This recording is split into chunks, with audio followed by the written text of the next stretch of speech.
We've all heard of kamikazes, the seemingly fanatical Japanese pilots who would dive bomb their planes into Allied ships, aiming to take as many enemy lives with them as possible. However, the truth about the kamikazes is much more complicated, darker, and more tragic than it appears at first glance. Today, we will show you what it was really like to be a kamikaze and how and why this tactic was implemented, as well as some of the interesting but very dark things about them. As World War II neared its end, things looked increasingly bleak for Japan, and their military soon found itself severely outmatched by the Allies. As their air force was decimated in terms of aircraft and pilots, and the Allies not only outnumbered them but also had better training and more powerful aircraft, the Japanese Air Force became desperate. So desperate, in fact, that special attack units were created, units that were intended for special missions. What does a special mission mean? Well, it's special because it's suicidal. However, kamikazes, although the most famous, were not the only units in the special attack units. The Japanese were encouraged by their state to participate in these so-called special missions, and it was seen as the only way to win the war and destroy as many Allied soldiers as possible. The goal was to inflict maximum damage with minimal resources. For example, there were suicide torpedoes called chiton, or suicide crash boats, and tiny submarines that would be manned by a single soldier who would drive it into an enemy ship, exploding along with it. It would cost Japan one soldier, but he could destroy whole Allied ship. Now let's talk about the aircraft used for kamikaze attacks. There were specially made, practically gliders made of wood with a lot of explosives placed in the nose, called oka. These would be attached to a larger plane from underneath, simply and cheaply made, intended only for one use. The oka glider would be released from the aircraft carrying it at the appropriate moment, and the pilot would steer it towards the target ship, descending in a free fall. These aircraft were even called idiot bombs by the Allies, as they were slow, extremely difficult to control, and generally missed their target or were destroyed by anti-aircraft fire before they could reach the targeted ship. Towards the end of the war, the situation was so obviously desperate that any older aircraft were used, from which radio and weapons would be removed and loaded with explosives and fuel to maximize damage. Such weapons were significantly used in the Battle of Okinawa, where over 30 Allied ships were sunk, and around 3,000 Allied soldiers were killed in such attacks. Now, let's say something about the kamikaze pilots. Although some kamikazes were experienced pilots, after realizing the situation in 1945, Japan simply entirely cut off the second part of aviation training for its pilots.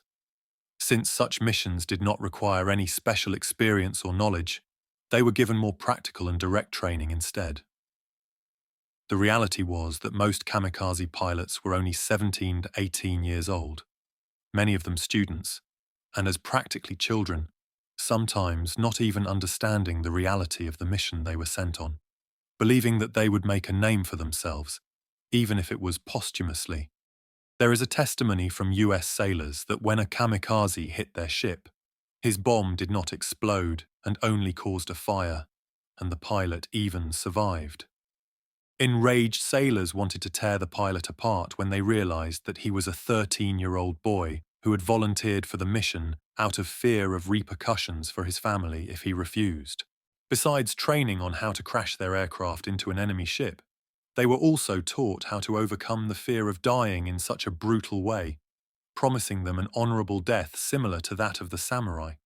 Initially, pilots were not forced into kamikaze missions.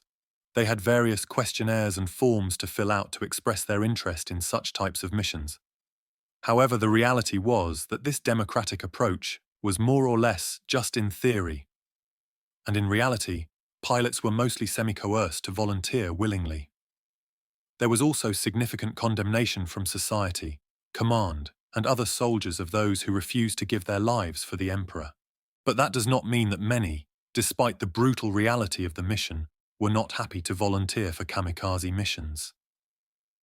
Many Japanese soldiers, indoctrinated with the Bushido Code, believed that there was no greater honor than dying for their emperor. Although we can describe the Japanese as super patriots in many situations, fearless and ready to die at any moment, the reality is much darker. Beneath it all, they were just people, with their own lives, families, and loved ones, not born with the dream of blowing themselves up along with their aircraft, ship, and allied soldiers.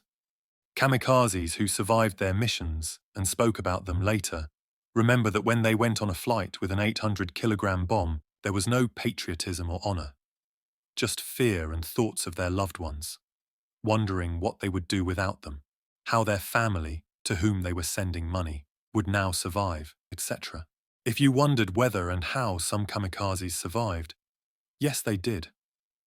However, surviving such a mission and returning was far from simple and pleasant for the pilot, and we will talk more about that in a bit.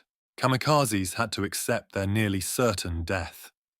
Some were willing, many were not, and some simply accepted the mission because they knew if they didn't go, their friend would be sent. Before the mission, there was no special ritual.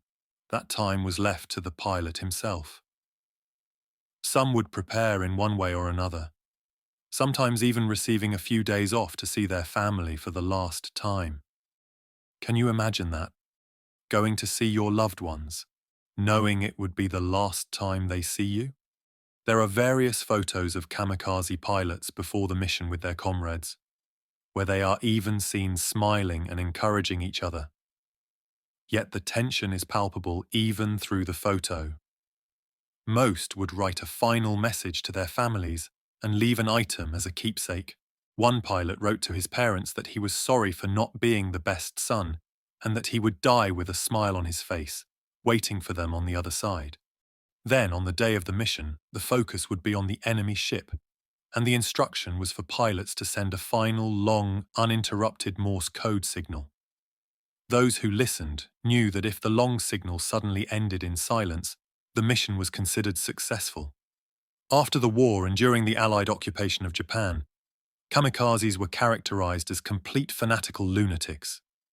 This completely destroyed the reputation of surviving pilots who only wanted to live a normal life and find a job to support themselves and their families. Of course, there were also the inevitable consequences on the human psyche after everything they had experienced, further complicating their post-war lives. Many surviving pilots were even seen as cowards, including those who did not survive by their own will, whose aircraft malfunctioned or crashed into the sea before they could reach their target. Some were even shunned by their own families for having disgraced themselves and their family by surviving.